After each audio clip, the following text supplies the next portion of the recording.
ॐ श्रौत्रार्हन्ति जणैर्पुण्यैर्महर्षिभिरहरदिवन्तो ष्टूयमानोऽप्यगुणो विभुर्विजयतेतरां पूर्वार्धे कथितास्तुर्यपञ्चमाध्यायवर्तिनः प्रत्ययाथ कथ्यन्ते तृतीयाध्यायगोचराः। नमः सर्वेभ्यः श्रोतृभ्यः भवद्भ्यः। अस्माभिः गतपाठे यद्यत् पठितं तद् एकवारं स्मरामः। वयं वैयाकरणसिद्धान्तकौमुदी इत्याख्यस्य ग्रन्थस्य तत्र उणादिप्रकरणे चतुर्थं पादं पठन्तः स्मः। पादस्यास्य अस्माकं क्रमे तत्र तृतीयः पाठः गतपाठः सम्पन्नः। अस्मिन् तृतीये पाठे तत्र अस्माभिः सर्वादौ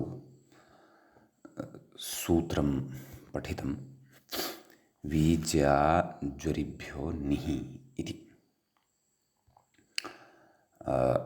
अस्य सूत्रस्य अर्थः दृष्टः।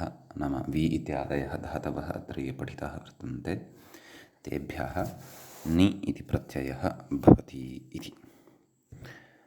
तत्र क्रमशः वेणिः, प्रवेणी, ज्ञानिः, जूर्णिः इत्यादीनि उदाहरणानि अस्माभिः दृष्टानि।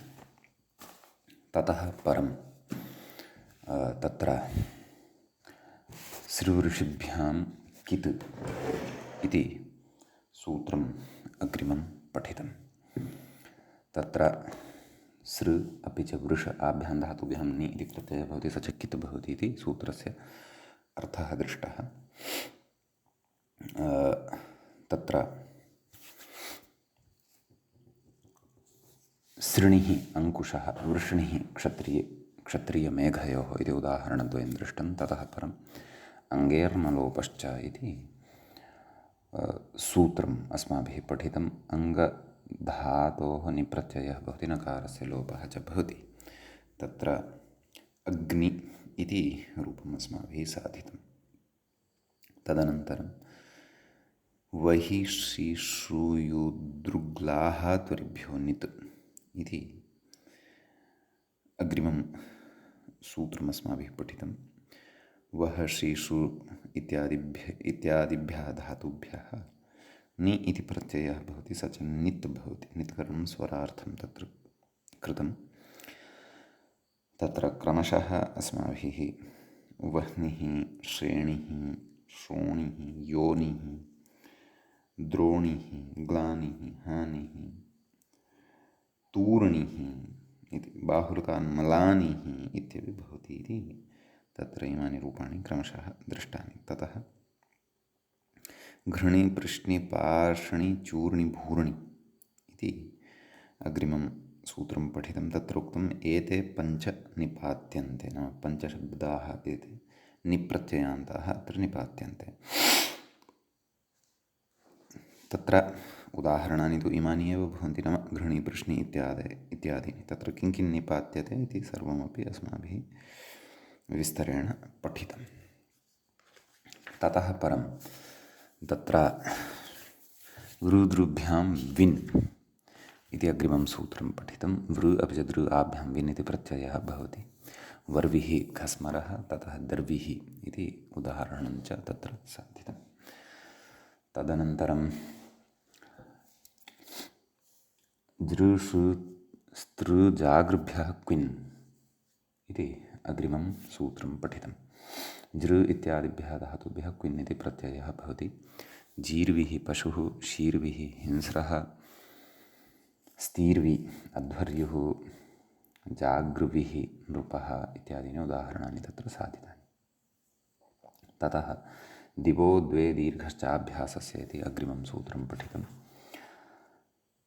तदेव दिवधातोः क्विन् प्रत्ययः भवति, धातोः द्वित्वं भवति, अभ्यासस्य च दीर्घः भवति इति सूत्रस्य अर्थः दृष्टः।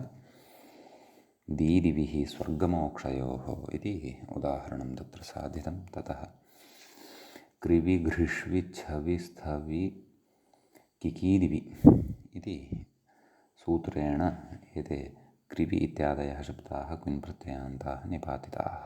एतेषाम् अर्थः किं किञ्च निपातितम् इति च विषयः अस्माभिः दृष्टः, पठितः। तदनन्तरं पातेर्डतिः इति अग्रिमं सूत्रम् अस्माभिः पठितं पातेः इति पञ्चम्यन्तं डतिः इति तत्र प्रथमान्तं पठितं पाधातोः डतिप्रत्ययः भवति सूत्रस्य अर्थः दृष्टः। ततः शकेर्ऋतृन् इति अग्रिमं सूत्रं पठितं शकेः इति पञ्चम्यन्तं ऋतृन् इति प्रथमान्तं च भवति। अतः तत्र शकृत् इति उदाहरणम् अस्माभिः साधितं। तदनन्तरम् अमयरतिः इति सूत्रं पठितम् अमधातोः अति इति प्रत्ययः भवति इति सूत्रस्य अर्थः दृष्टः। अमतिः कालार्थे रूपं साधितं। तदनन्तरं वहि वस्यर्तिभ्यश्चित् इति अग्रिमं सूत्रं पठितं। तत्र वह वस ऋ एभ्यः धातुभ्यः अतिप्रत्ययः भवति स च चित् भवति। वहतिः पवनः वसतिः गृहयामिन्योः रतिः क्रोधः इति तत्र उदाहरणानि दृष्टानि। तदनन्तरम् अञ्चेः को वा इति सूत्रं पठितम् अनच् धातोः अति इति प्रत्ययः भवति धातोः चकारस्य विकल्पेन ककारादेशश्च भवति अन्तादेशः इति तत्र अङ्कतिः अञ्चतिर्वातः इति रूपद्वयं पठितं। तदनन्तरं हते रंह च इति सूत्रं पठितं हनधातोः अतिप्रत्ययः भवति धातोः स्थाने अंह इति आदेशश्च भवति इति अर्थः पठितः। अतः अंहतिः इति रूपं तत्र साधितं। तस्य विविधाः अर्थाः अपि कोशगताः दृष्टाः मूले ये प्रदत्ताः। तदनन्तरं रमेर्नित् इति सूत्रं पठितं रमधातोः अतिप्रत्ययः भवति स च नित् भवति रमतिः कालकामयोः इति तत्र पठितं। ततः सूक्रिः इति अग्रिमं सूत्रं पठितं सु इति धातुः शून्यप्राणिगर्भविमोचन इति वस्तुतः भवति तथापि तस्य सु इति अवशिष्यते तस्मात् क्रि इति प्रत्ययः भवति कित्वात् गुणः न भवति सूरिः इति रूपं तत्र साधितं। ततः अदिशदि भूषुभिभ्यः क्रिन् इति अग्रिमं सूत्रं पठितम् अद् इत्येतेभ्यः धातुभ्यः क्रिन् इति प्रत्ययः भवति क्रमशः अद्रिः शद्रिः भूरि शुभ्रिः इत्यादीनि उदाहरणानि अत्र अस्माभिः दृष्टानि। ततः वङ्क्र्यादयश्च इति अग्रिमं सूत्रं पठितं। तत्र उक्तं वङ्क्र्यादिगणे पठिताः शब्दाः कृन्नन्ताः कृन् प्रत्ययान्ताः निपात्यन्ते इति। ततः तत्र वङ्क्रिः वप्रिः तद्रिः भेरिः इत्यादीनि उदाहरणानि अत्र दृष्टानि। तत्र किं निपातितम् इत्यपि विचारः कृतः। ततः राशदिभ्यां त्रिप् इति अग्रिमं सूत्रं पठितं रा अपि च शद आभ्यां धातुभ्यां त्रिप् इति प्रत्ययः भवति रात्रिः शत्रिः इत्यादीनि उदाहरणानि तत्र इति उदाहरणद्वयं साधितं। ततः अदेस्त्रिनिश्च इति अग्रिमं सूत्रं पठितम् अदधातोः त्रिनि प्रत्ययः भवति अपि च चकारात् त्रिबपि भवति। अतः अत्रि अत्रिणौ अत्रिणः इति त्रिणि पक्षे त्रिणेः पक्षे अत्रिः अत्रि अत्रयः इति च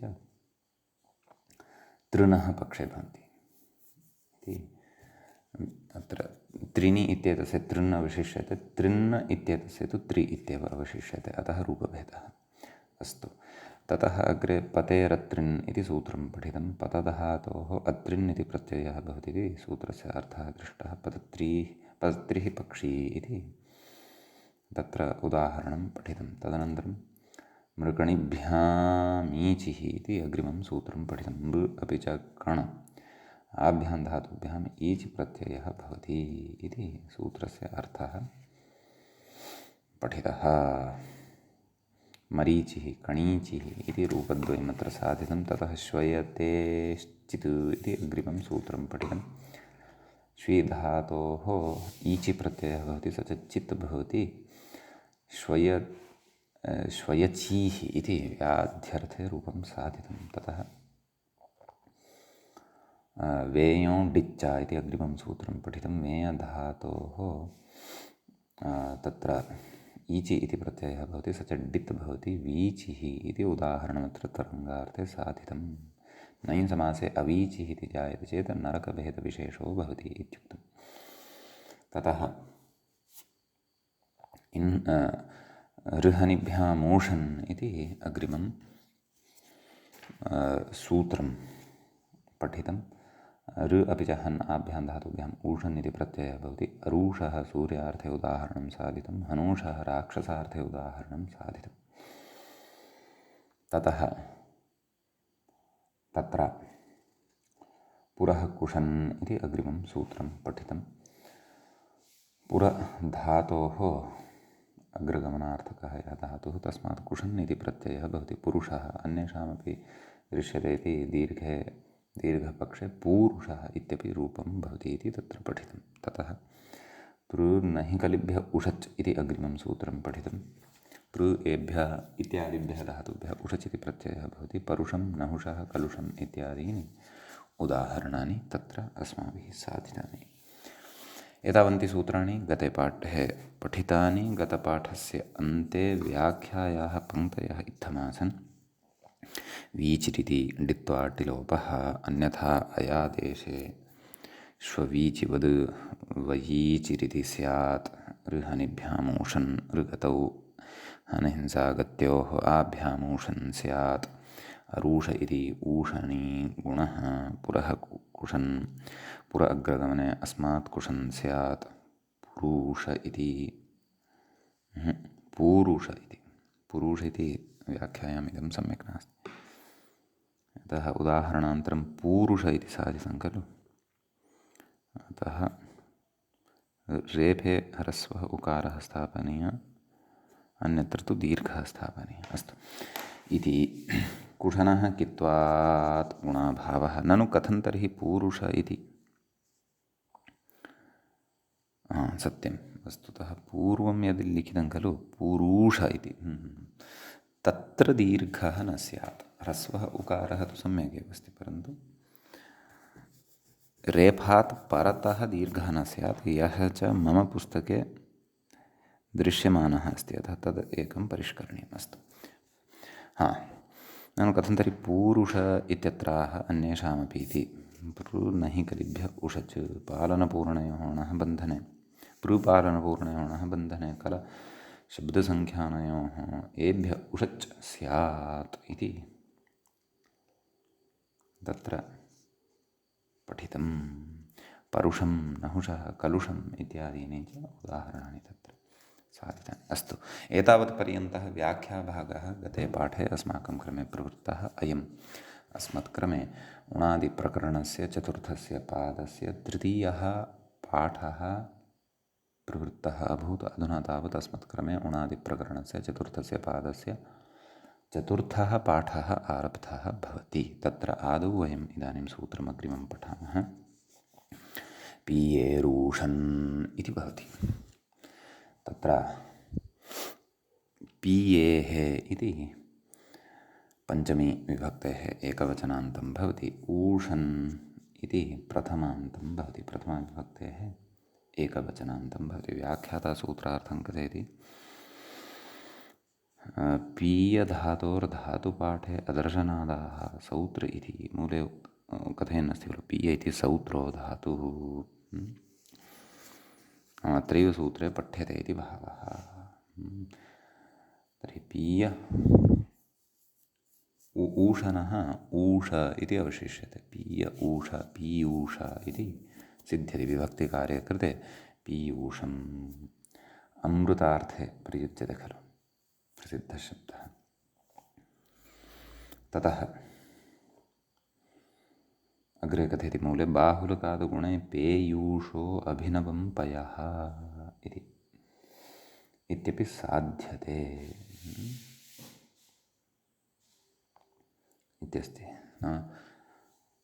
नूतनं जलं नूतनं क्षीरं वा यद् भवति, अभिनवं यद् भवति तद् पेयूषम् इत्यपि उच्यते। तद् बाहुलकादगुणः भवति।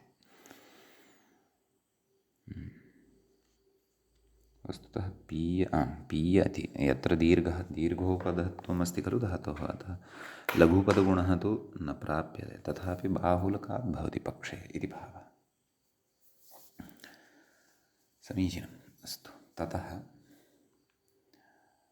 प्रकृते अग्रिमं सूत्रम् अस्ति पठ्यमानं मूले व्याख्यायां च मस्जेर्नुं च इत्यस्ति। मस्जेः इति पञ्चम्यन्तं भवति, नुम् इति प्रथमान्तं भवति, च इति च अव्ययं भवति। पीये रूषन् इत्यस्मात् सूत्रात् प्रकृते ऊषन् इति अनुवर्तते। सूत्रस्य अर्थः उच्यते व्याख्यात्र टुमस्जो शुद्धौ अस्मात् ऊषन् नुं च वाच्यः इत्यर्थः। एवं खलु। अतः तत्र मस्ज् ततश्च ऊष धातोः नुम् व्याख्याता कथयति ननु नुमो मित्वात् मिर्जोन्त्यादिति मकारात् मकारोत्तरतकारात् स्यात् सकारश्च श्रूयेत इत्यतः मश्चेरन्त्यात् पूर्व इति वार्तिकमस्ति खलु। मस्जेरन्त्यात् पूर्वो नुं वाच्यः इति। अतः जकारात् पूर्वं तत्र नुं वक्तव्यः इति भावः। एवं खलु। तर्हि का स्थितिः जायते? म स न ज ऊष व्याख्याता अग्रिमं प्रक्रियां कथयति तथा च सकारात् परत्र नुमि स्कोर् इति सलोपे च रूपमिति भावः। स्कोः संयोगाद्योरन्ते च इत्यनेन संयोगादिः लभ्यते सकारः इति कृत्वा तस्य लोपः भवति। नुम् यदि अन्त्यात् अचः परतः कृतः स्यात् तर्हि तस्य लोपं कर्तुं कष्टं भवति स्म इति भावः। अतः तत्र मञ्ज ऊष मञ्जूष इति विभक्तिकार्ये कृते नैव स्त्रीत्वविवक्षायां टापि विभक्तिकार्ये च कृते मञ्जूषा इति रूपं सिद्धं भवति।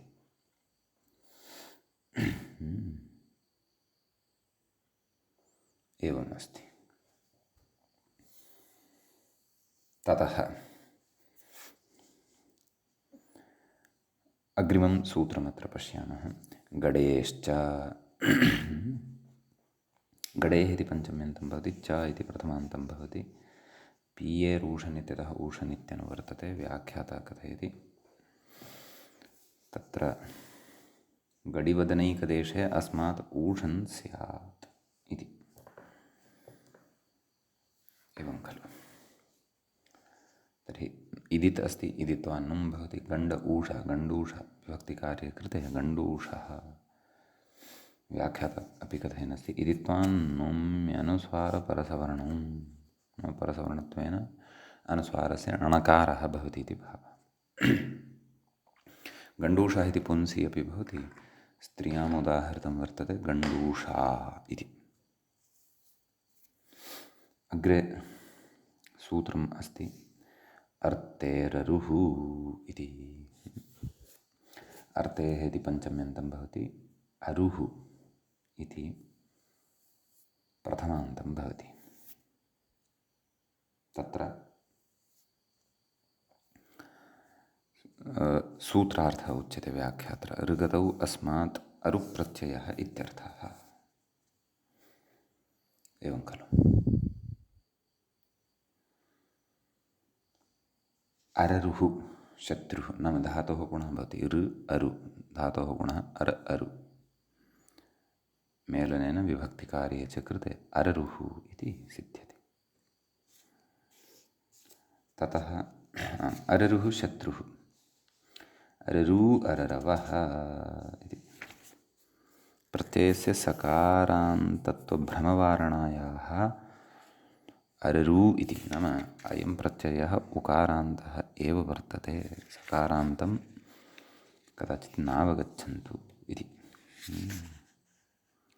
अग्रे अग्रिमं सूत्रं भवति कुटः किच्चा इति। कुटः इति पञ्चम्यन्तं भवति, कित् इति प्रथमान्तं, च इति च अव्ययपदं भवति। तत्र गतसूत्रात् अर्तेररुः इत्यतः अरुः इत्यनुवर्तते। सूत्रार्थः तत्र उच्यते व्याख्यात्र कुटकौटिल्ये अस्मात् अरुः स्यात् स च कित् नाम सः कित् च भवति इति भावः। अतः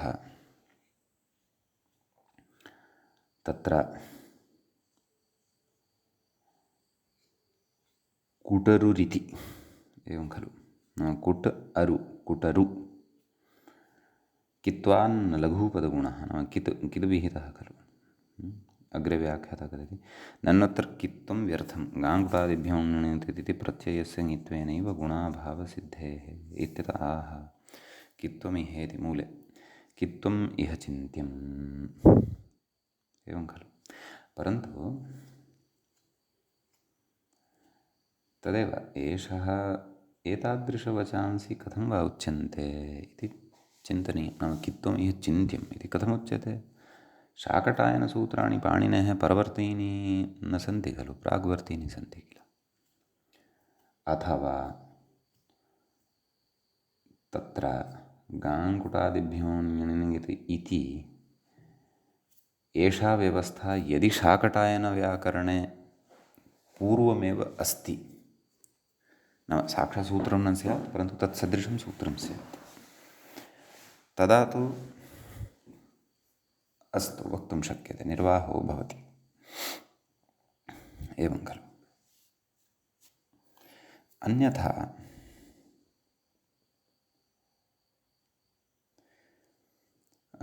यथा व्याख्यात्रापि उच्यमानमस्ति गाङ्गुटादिभ्यः प्रत्ययस्य ङित्वेनैव गुणाभावसिद्धेः। एवं गाङ्गुटादिभ्यः इति एतां व्यवस्थां न खलु जानाति कः? शाकटायनः। अतः तेन तु विहितं यत् कित्वं तस्य कदाचित् सामर्थ्यं स्यात्, कदाचित् तदीयव्याकरणे प्रकारान्तरेण अत्र कित्वं नापि प्राप्यमाणं स्यात्। अतः गाङ्गुटादिभ्यो ङिति इत्यादीनि निमित्तानि तत्र सन्ति वा इति एकवारं शाकटायनव्याकरणमेव द्रष्टव्यम्। अस्तु, अतः एतादृशाः अपि शोधपरकाः विषयाः भवितुम् अर्हन्ति इति अनुभूयते। अस्तु, तदनन्तरम् अग्रिमं सूत्रं पठामः। अस्मिन् सूत्रे तु एतावानेव विशेषः। रूपं किं साधितम् अत्र? कुटरुः कोऽर्थः? वस्त्रगृहं, वस्त्रेण निर्मितं गृहं कुटरुः इत्युच्यते। तदनन्तरं तत्र अग्रिमं सूत्रं भवति मूले व्याख्यायाञ्च शकादिभ्यो टन् इति अस्ति। शकादिभ्यः इति पञ्चम्यन्तं पदं भवति, टन् इति क्षन्तव्यः अटन् इति प्रथमान्तं भवति खलु। अर्थः कः सूत्रस्य इति चेत् तत्र शकादयः केचन धातवः लक्ष्यानुरोधेन सङ्कल्यन्ते, तेषां गणः क्रियते, तेभ्यः धातुभ्यः अटन् इति प्रत्ययः भवति। व्याख्यातः कथयति अटनि नकारः आद्युदात्तत्वार्थः अट इत्येव अवशिष्यते। शकट इति शकटो स्त्रियां शकलिशक्तौ इत्यस्मात् रूपम् इति अस्ति। स्त्रीलिङ्गेन भवति, अन्यलिङ्गद्वये भवति, पुल्लिङ्गे वा नपुंसकलिङ्गे वा एवं खलु। ककिर्गत्यर्थः अस्मादटन् इति शेषः इति त्वान् भवति। कण्टकः कङ्कटः सनाः तत्र कथयति व्याख्यातः उदरच्छदः कङ्कटः इत्यमरः कवचविशेषः इति भावः। सनाः सनाहः इत्यपि तस्य नामान्तरम् उक्तं वर्तते मूले। देवट इति देवटः शिल्पी इति उक्तं खलु। व्याख्यातः कथयति दिवु क्रीडा विजिगीषादिषु अस्मादटनि पुगन्तेति गुणः। अतः देव गुणः भवति देव अट देवट शिल्पी इति भवति। सम्यक्। ततः करटः इति तत्र कृधातोः अयम् अटन् इति प्रत्ययः यदि क्रियते तर्हि करटः इति रूपं तत्र सिद्धं भवति। एवं किल। एतत् शब्दविषये यद्यपि व्याख्यात्रा तु नोक्तम्। तत्र रामायणे प्रयोगः श्रूयते खलु, केवटः, परन्तु तस्य तु प्रकारान्तरेण व्युत्पत्तिः उच्यमाना वर्तते वाचस्पत्ये। के जलार्थम् अवटः, जलाधारार्थे गर्तरूपे कूपे। अस्तु, प्रायः एतेन तस्य सिद्धिः कर्तुं नैव शक्यते। भवतु नाम। अग्रिमं सूत्रं पठामः। करट इति यद् साधितं, करट इत्यादि तस्य अर्थः कः स्यात्? गज, गण्डे, कुसुम्भे, निन्द्यादिषु च अर्थेषु अयं शब्दः भवति इति पुस्तकान्तरे दृष्टम्। अस्तु, अग्रिमं सूत्रं भवति कृकदिकडिकटिभ्योऽम्बच् इति अस्ति। कृकदिकडिकटिभ्यः इति पञ्चमी बहुवचनान्तं भवति, अम्बच् इति प्रथमान्तं भवति। कृकदित्यादि प्रथमे पदे इतरेतरयोगद्वन्द्वसमासः भवति। व्याख्याता विगृह्य कथयति सूत्रार्थं डुक्रियकरणे कदिकडी सौत्रौ कटे वर्षादौ एभ्यः अम्बच् स्यादित्यर्थः। तर्हि कृधातोः अम्बचि, अम्बचः अम्ब इति अवशिष्यते। धातोः गुणः भवति, तदेव कथयति करम्बम् इति धातोर्गुणः। व्याख्याता कथयति कोऽर्थः? करम्बश्च वेसवार उपस्करः इत्यमरः इति कथयति। मूले उक्तं व्यामिश्रम् इति, दधिसत्तु इत्यादिकम् इति भावः। अस्तु, अन्येपि अर्थाः कोशगताः उक्ताः एव। ततः कदिकडी सौत्रौ इत्युक्तं। कदि अस्य इदित्वान्नुमि सति कदम्बः वृक्षभेदः इति सिद्ध्यति। कडी अस्यापि सौत्रत्वात् कडम्बः अग्रभागः इति च सिद्ध्यति। कटम्बः, कटिभ्यः, सूत्रे कट इति अस्ति खलु, कटे इति, कटे वर्षात्। कडम्बः वादित्रम् इति, वाद्यन्त्रविशेषः इति भावः। एवं खलु। अग्रे सूत्रं भवति कदेरणित्पक्षिणि। कदेः इति पञ्चम्यन्तं भवति, णित् इति प्रथमान्तं भवति, पक्षिणि इति सप्तम्यन्तं च पदं भवति। एवं खलु। तत्र प्रकृतसूत्रं प्रति तद् कृकदिकडि इत्यादि सूत्रात् अम्बच् इत्यनुवर्तते। सूत्रार्थः उच्यते व्याख्यात्र सौत्रात् कदधातोर्जायमानः अम्बच प्रत्ययः पक्षिणि अभिधेये णिदित्यर्थः। सम्यक्। कादम्बः कलहंसः इति। कद् अम्बच् णित् अस्ति इति कृत्वा अतोपधाय इत्यनेन वृद्धिः भवति। तदेव कथयति व्याख्याता णित्वात् उपधः वृद्धिः। काद् अम्ब, कादम्बः, कोऽर्थः? कलहंसः इति तस्य अर्थः भवति। एवं खलु। ततः कलहंसः नाम तदेव पक्षीविशेषः, बकः। अग्रे सूत्रं भवति कलिकर्द्योरमः इति। कलिकर्त्योः इति षष्ठी द्विवचनान्तं भवति, अमः इति प्रथमान्तं भवति।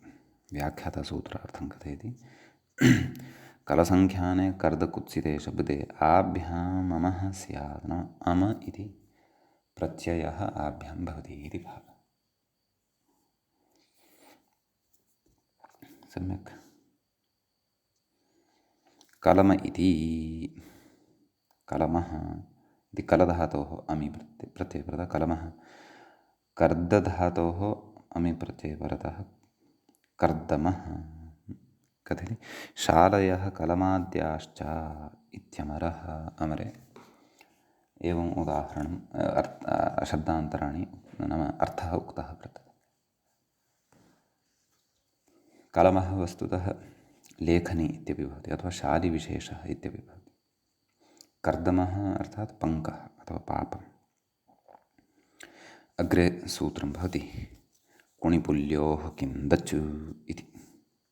कुणिपुल्योः इति षष्ठ्यन्तं भवति, तदेव पञ्चम्यर्थे षष्ठी अस्ति अत्रापि गतसूत्रे अपि।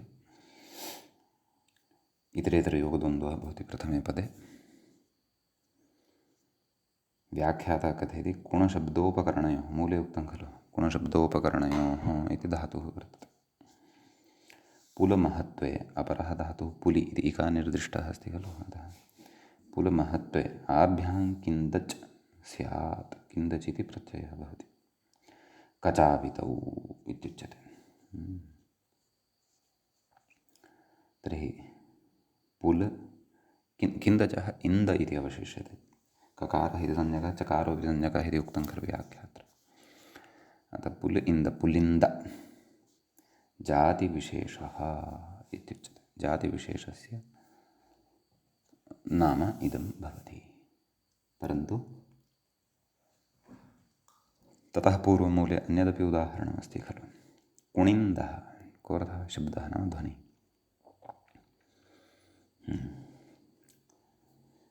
पुलिन्द इत्यत्र कथयति कित्वान् लघुपदगुणः इति उच्यते। कोण इत्यत्रापि तथैव, तत्रापि लघुपदगुणः न भवति, अन्यथा कोणिन्द पोलिन्द इति किमपि अनिष्टं रूपं भवति स्म। यतः किन्दच् कित् अत एव किन्दच् किद् विहितः इति भावः। अग्रे व्याख्याता कथयति किरातशबरपुलिन्दाः म्लेच्छजातयः इत्यर्थः इत्यस्ति। ततः अग्रिमं सूत्रं पठामः। कुपेर्वावश्च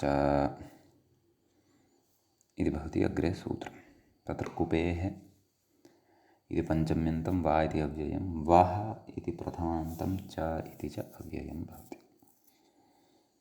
प्रकृते कुणिपुल्योः इत्यादिसूत्रात् किन्दच् इति अनुवर्तते। व्याख्याता सूत्रार्थं कथयति कुपक्रोधे अस्मात् किन्दच् धातोर्वकारः अन्तादेशश्च वा इत्यर्थः। एवं खलु। अतः रूपं साध्यते। कुपिन्दकुविन्दौ तन्तुवाये किमुक्तं? कुपधातोः किन्दच् धातोर्वकारः अन्तादेशश्च वा विकल्पेन भवति इति भावः। तर्हि दकारपक्षे तु धातुः पकारः यथा तिष्ठति सः तु तथैव भवति। अपि च कुपिन्द इति उच्यते खलु। कुप् इन्द कित्वा लघुपदगुणः न भवति, कुपिन्द इति।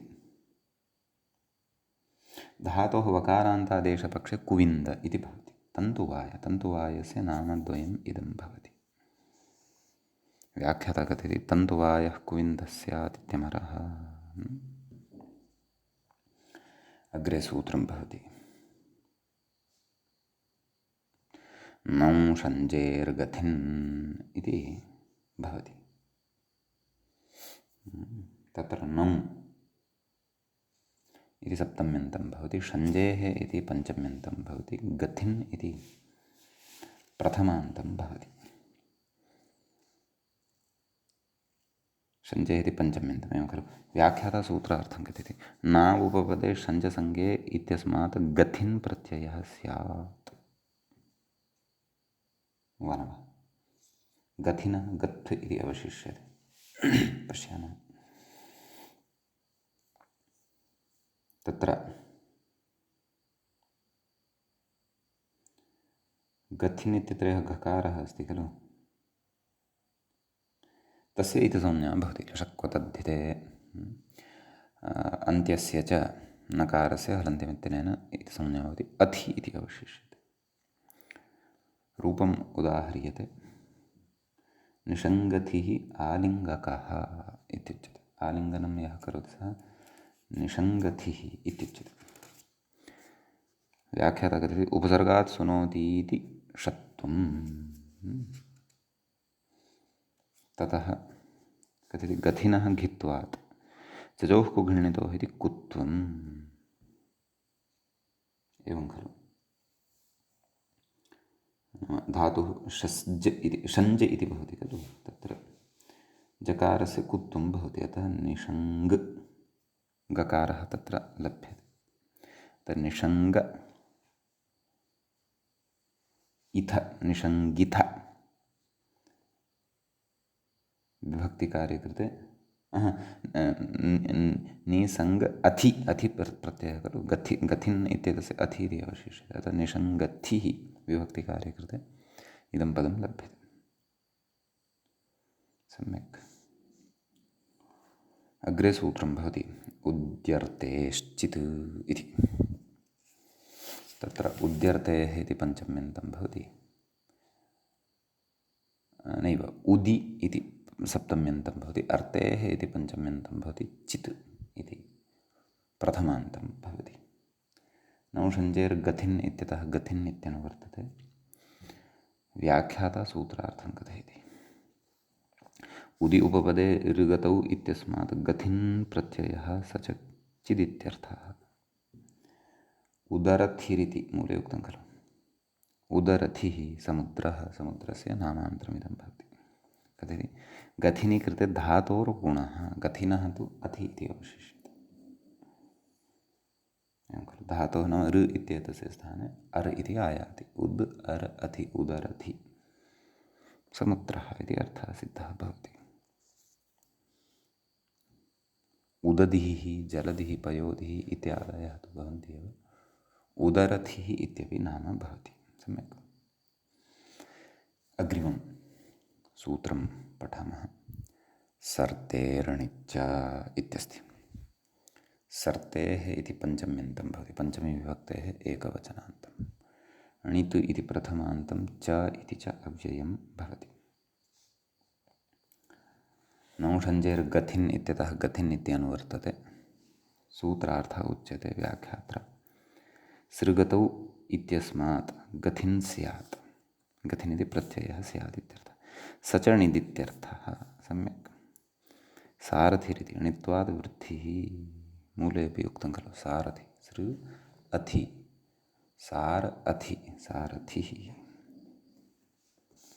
अग्रे कथयति नियन्ता प्राजिता यन्ता सूतः क्षत्ता च सारथिः इत्यमरः इत्युक्तम्। ततः खर्जिपिञ्जादिभ्य ऊरोलचौ इति अग्रिमं सूत्रं मूले व्याख्यायां च दृश्यते।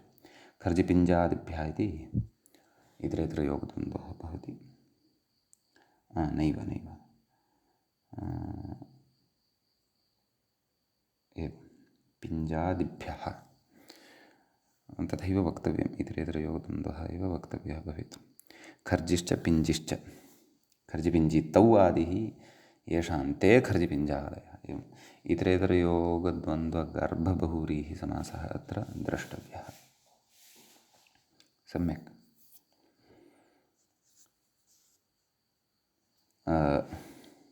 एवं प्रत्ययोऽपि द्वौ स्तः, ऊरश्च ऊलच्च च। व्याख्याता कथयति सूत्रार्थं खर्जपूजने च पिञ्जहिंसा इत्यादिभ्यः ऊर ऊलच इति प्रत्ययौ क्रमात् स्याताम्। खर्ज नाम खर्जादिभ्यः ऊरः नाम गणद्वयमत्र भवति। खर्जादिः एकः गणः, पिञ्जादिः अपरः गणः। कथयति व्याख्याता खर्जादिभ्यः ऊरः पिञ्जादिभ्यः ऊलच् इत्यर्थः। वनवः खर्जूरः, तर्हि खर्जधातोः ऊरचि खर्जूर। ततः तत्र विभक्तिकार्ये कृते खर्जूरः इति सिद्ध्यति। एवं खलु। कर्पूर इति तस्मिन्नेव गणे धात्वन्तरं पठ्यते। कृपु सामर्थ्ये च इत्यस्माद् रूपं तर्हि कृप् ऊर लघुपदगुणः कर्प ऊर कर्पूर कथयति बाहुलकात् कृपोरोल इति लत्वा भावः नाम लत्वं न भवति भावः। वल्लूरं शुष्कमांसं वलवल्लसंवर्णे इत्यत्र पठिताद्रूपम्। अतः नाम अत्र यः वल्ल इति धातु तस्मात् ऊर इति प्रत्ययः वल्लूर इति सिद्ध्यति। शुष्कमांसः मांसमिति तत्र अर्थः भवति। सम्यक्। पिञ्जादिगणे तत्र धातुः यः कल्प्यते आद्यः धातुः पिञ्ज इति हिंसार्थे तत्र ऊल प्रत्यये तत्र ऊलच् भवति। ऊर इति न भवति ऊलच् इति तस्य ऊल इति अवशिष्य पिञ्जूलं कुशवर्तिः इति कथयति। पिञ्जूलं नाम कुशस्य वर्तिकाविशेषः पिञ्जूलम् इत्युच्यते। अग्रे गणसूत्रमत्र अस्ति लङ्गेर्वृद्धिश्च। व्याख्याता कथयति अगिवगिमगि इति दण्डकपठितः लगिर्गत्यर्थः। दण्डकाचार्येण अथवा दण्डकग्रन्थे अयं पठ्यते। अस्मात् पिञ्जादेः ऊलच् स्यात् नाम पिञ्जादिगणे अयं पठितः यः अस्ति तस्मात् ऊलच् इति प्रत्ययः स्यात् इति भावः। एवं खलु। अतः तत्र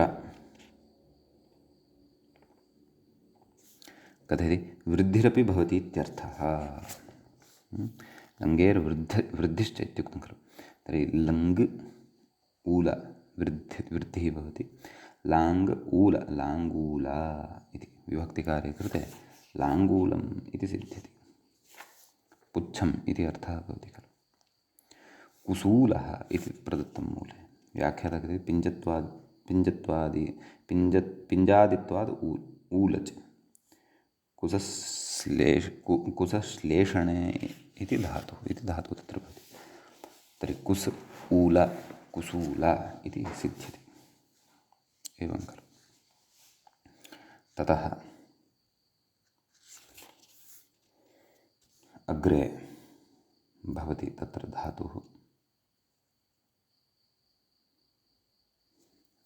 नैव मूले किमुक्तं व्याख्यात्र अग्रे किमुच्यमानमस्ति तमेर् बुग्वृद्धिश्च गणसूत्रमेव अस्ति तमेर् बुग्वृद्धिश्च इति अस्ति।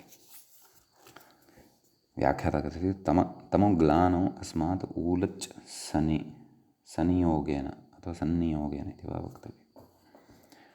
बुगागमः धातोर्वृद्धिश्च स्यात् खलु। एवं खलु। तर्हि तत्र अग्रे व्याख्याता कथयति ताम्बूलमिति कथनीयं लेखनदोषः सः। अस्तु तर्हि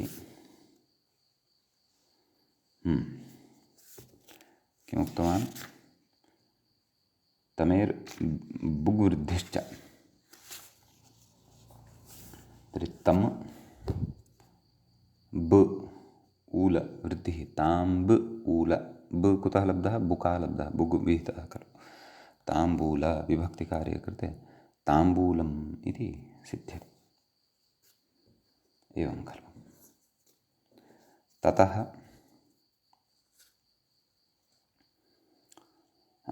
अग्रे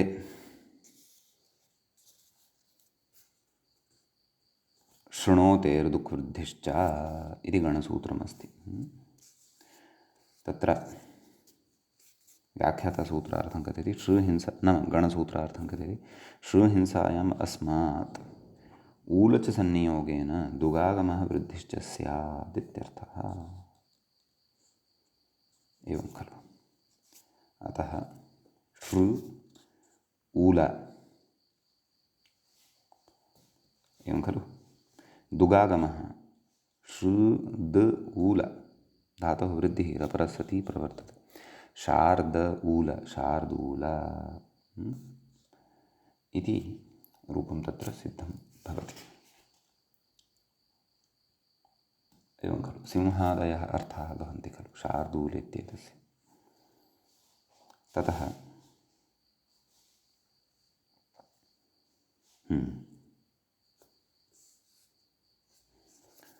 दुक्वोः कुक्चा इति अग्रिमं गणसूत्रं भवति। तत्र कथयति व्याख्याता दुगतौ कुशब्दे आभ्याम् ऊलच संनियोगेन कुक् च निपात्यते इत्यर्थः। तर्हि तत्र दुक्वोः इत्युक्तं खलु, नाम दु कु, तर्हि दु शब्दात् ऊल इति, नाम ऊलचः ऊल् इति अवशिष्यते। कुगागमश्च कित्वात् अन्तावयवः धातोः भवति। दु क ऊल दुकूलं वस्त्रम् इति अर्थो भवति खलु। ततः कुकूलं नाम कुशब्दात् ऊल कुगागमश्च कुक ऊल कुकूल इति तत्र रूपं भवति सिद्धम्। एवं खलु। ततश्च अग्रे अग्रिमं सूत्रं पश्यामः। कुवश्चट् दीर्घश्च, क्वचित् कुवश्चट् दीर्घश्च इत्यपि श्रूयते। कुवः इति पञ्चम्यन्तं भवति, चट् इति प्रथमान्तं भवति, दीर्घः इति प्रथमान्तं भवति, च इति च अव्ययं भवति। सूत्रस्य अर्थं पश्यामः। व्याख्यायां यः दृश्यते कथयति कुशब्दे अस्मात् चट् प्रत्ययः दीर्घश्च धातोः इत्यर्थः। एवं खलु। अतः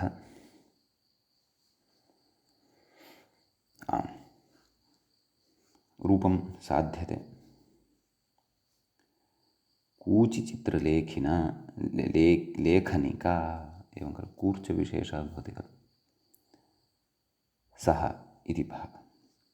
व्याख्यातः कूचः कुचपर्यायः, कुचकूचौ स्तनौ मतौ इति कोशात्। अग्रे कथयति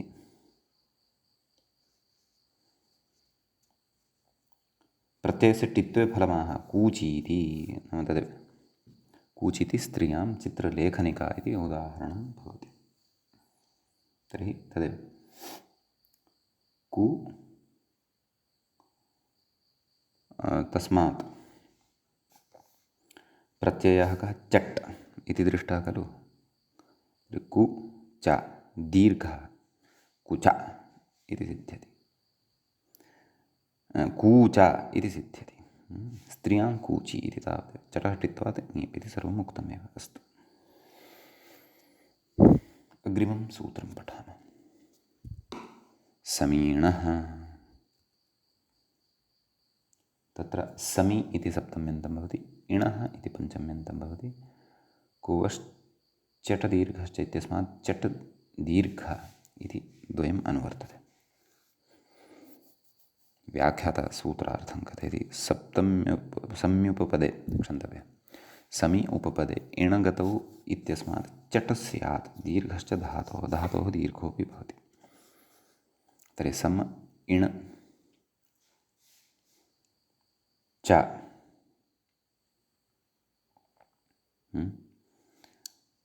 सम दीर्घो भवति। सम ई च समीच इति, समीचः समुद्रः समीची हरिणी।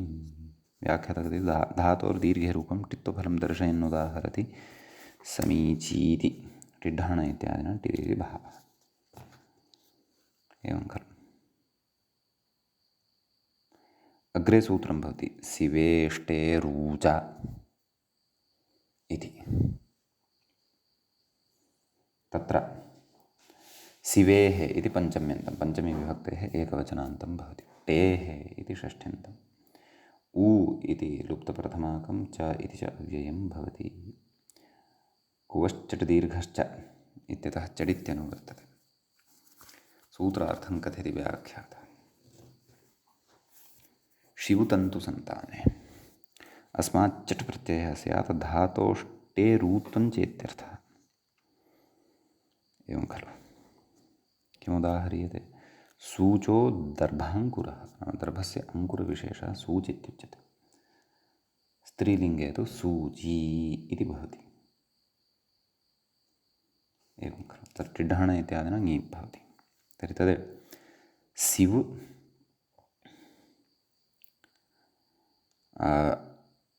प्रत्ययः चट्, तस्य च अवशिष्यते। सिव् च धातोः इकारस्य ऊकारादेशः सूव् च लोपोयोर्वलि इत्यनेन वकारस्य लोपः भवति। एवं खलु। अतः सूच् इति सिद्धं भवति। वकारलोपमेव अहमत्र चिन्तयामि। यथा धातुः सिव् इति अस्ति खलु, टेः तु ऊत्वं जातं। धातुष्टेरूत्वं चेत्यर्थः। नैव नैव तथा वकारलोपस्य अपेक्षा नास्ति। टिः कः? धातौ टिभागः कः? इव इति अस्ति खलु, अतः तस्य स्थाने ऊकारः। अतः सूचा इति भवति। स्त्रियां सूचि भवतु। अग्रे सूत्रम् अस्ति शमेर्बन् इति। शमेः इति पञ्चम्यन्तं, बन् इति प्रथमान्तं। सूत्रार्थं कथयति व्याख्याता। शम उपशमे अस्मात् बन् स्यात्, अर्थात् बन् इति प्रत्ययः भवति इति भावः। शम्बः, शं बन्, शम्ब विभक्तिकार्ये कृते शम्बः कोऽर्थः? मुसलं। सम्यक्। अग्रे सूत्रम् उल्बादयश्च इत्यस्ति। उल्बादयः इति प्रथमा बहुवचनान्तं, च इति अव्ययपदम्। उल्ब आदिः येषान्ते उल्बादयः। व्याख्याता कथयति एते बन्नन्ताः निपात्यन्ते इत्यर्थः। मूलेऽपि उक्तं बन्नन्ताः निपात्यन्ते। धातुं दर्शयति उच समवाये इति, नाम उल्ब शब्दे कथयति अस्मात् बनि चकारस्य लत्वं लवं जातम् अस्ति, तत्र तकारः योजनीयः व्याख्यायां। भवतां पुस्तके सम्यक् अस्ति चेत् तर्हि चिन्ता नास्ति। लत्वं धातोर्गुणाभावश्च निपात्यते, अतः उल्बम् इति सिद्ध्यति। तत्र कथयति व्याख्याता गर्भाशयो जरायुः स्यात् उल्बं तु कललो स्त्रियाम् इत्यमर। मूलेऽपि उक्तं तस्य लत्वं गुणाभावश्च उल्बो गर्भाशयः इति। अग्रे अस्ति शुल्बं। कथयति शुच शोके अस्मात् बनि चकारस्य लत्वं गुणाभावश्च निपात्यते। शुल्बं वराटकं स्त्री तु इत्यमरः। मूले उक्तं शुल्बं ताम्रम्।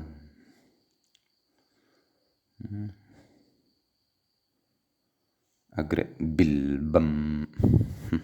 बिलभेदने अस्मात् बन् बबयोरभेदात् विल्वम् इत्यपि प्रायः भागुरी नियमः एषः।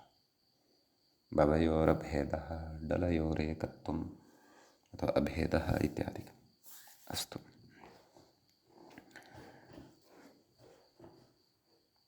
ततः बिल्वं नाम बिल्वफलम् अथवा बिल्ववृक्षविशेषोऽपि भवति खलु।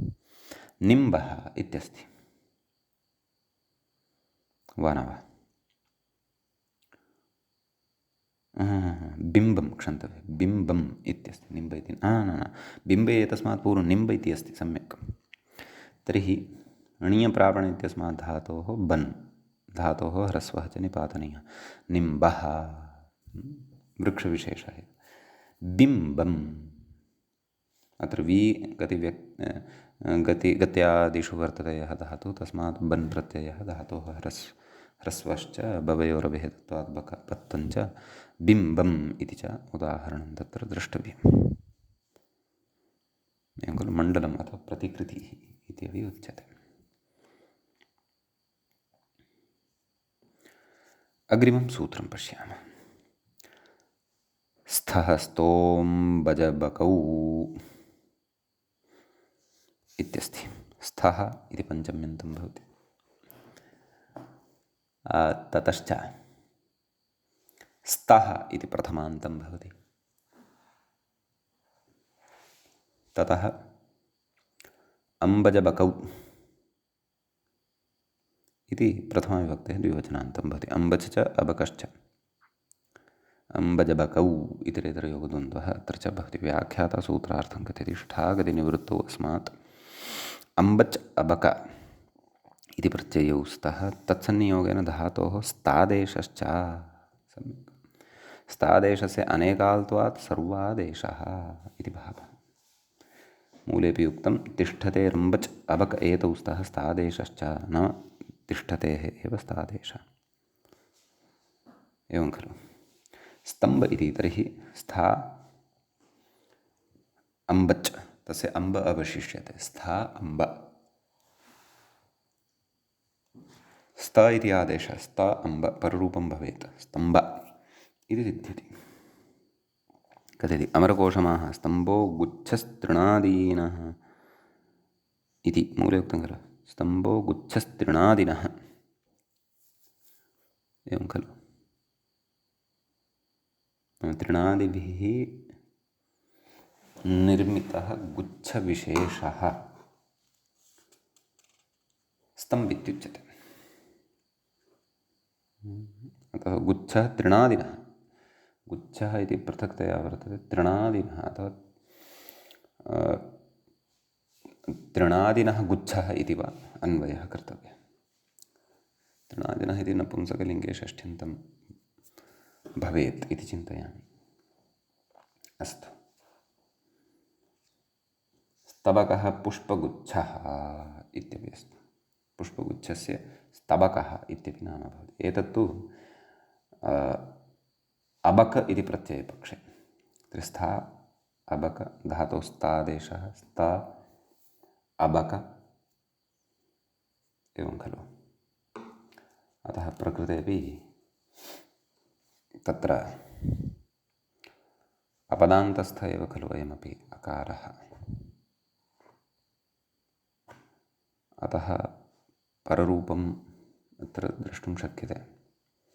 पररूपे यदि काचित् बाधा तर्हि अतो लोपः इत्यनेन अकारलोपो वा द्रष्टव्यः।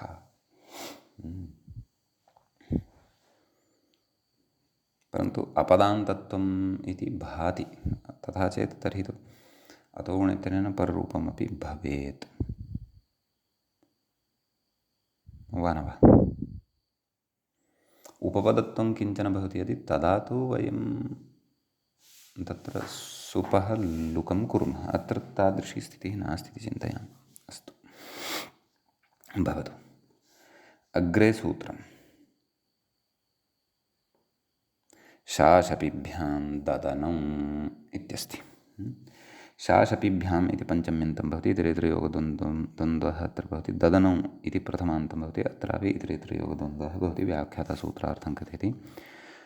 शो तनूकरणे शप आक्रोशे आभ्यां दन् प्रत्ययौ दश्च दञ्च प्रत्ययौ यथाक्रमं स्याताम्। अमरकोशस्थमाः जम्बालषष्पयोरिति मूले। शादो जम्बालषष्पयोः एवं खलु। तर्हि शा इति धातोः शो तनुकरण इति धातोः तत्र आदेशोपदेश इत्यनेन आत्वं भवति। शा द प्रत्यय यथासङ्ख्यं भवति। शादः जम्बालषष्पयोः इति तत्र अर्थः उच्यते। तृणविशेषः षष्पम् इति भवति। जम्बाल् इति जले उत्पद्यमानः तृणविशेषः प्रायः। सम्यक्। शब्दः शब्दधातोः दन् भवति। झराञ्चष्टि व्याख्याता कथयति। शब्द इति झराञ्चष्टि इति जष्टुं शब्द इति सिद्ध्यति। शप आक्रोशे तत्र धातुः भवति। सम्यक् इति एतावान् विशेषः अस्मिन् सूत्रे भवति। अग्रिमं सूत्रमादाय अब्दादयश्च इति यद्भवति तद् आदाय वयम् अग्रिमे पाठे उपस्थिताः भविष्यामः। अद्यतनपाठः तावत् अत्रैव उपसंह्रियते। मङ्गलं कुर्मः। श्रौत्रार्हन्ति च निर्गुण्यैर्महर्षिभिः हृदिवं तोष्टुयमानोऽप्य गुणो विभुर्विजयतेतरां पूर्वार्धे कथितास्तु पञ्चमाध्यायवर्तिनः प्रत्यया अथ कथ्यन्ते तृतीयाध्यायगोचराः एवञ्च उणादिषु चतुर्थस्य अस्य पादस्य चतुर्थ एष पाठः सम्पन्नतां गतः। नमः सर्वेभ्यः श्रोतृभ्यः भवद्भ्यः।